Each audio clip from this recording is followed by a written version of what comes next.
ஆகிஸ்ரீ.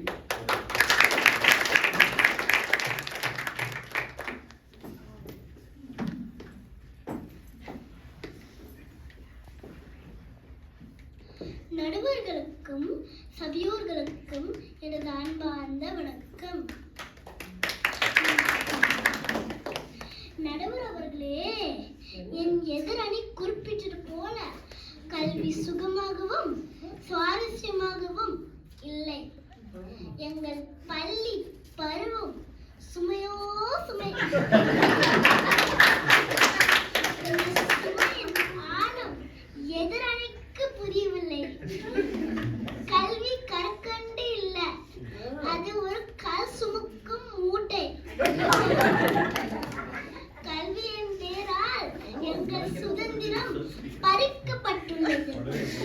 காலையில் எழுந்ததும் பள்ளி பதட்டம், புத்தகங்கள், குறிப்புகள், மதிய உணவு என்று ஓடி ஓடி கிளம்பிக்கிறோம். பள்ளி முடிந்ததும் ஓய்வே இல்லை. வீட்டுக்கு திரும்பினால் வீட்டு பாடம், இந்த நோட்ஸ், அந்த ப்ராஜெக்ட் என்று சுமை 2 மடங்கு ஆகுது. நீங்கள் சுகம்னு சொல்றீங்க, ஆனால் கல்வினால எங்களுக்கு விளையாட நேரமில்லை, பொழுதுபோக்கு நேரமில்லை, ஏன் தூங்க கூட நேரமில்லை.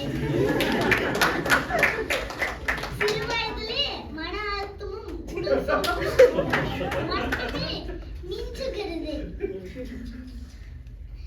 குழந்தை பருவம் ஒரு மகிழ்ச்சியான காலம், ஆனால் இது ஒரு சிறைச்சாலை.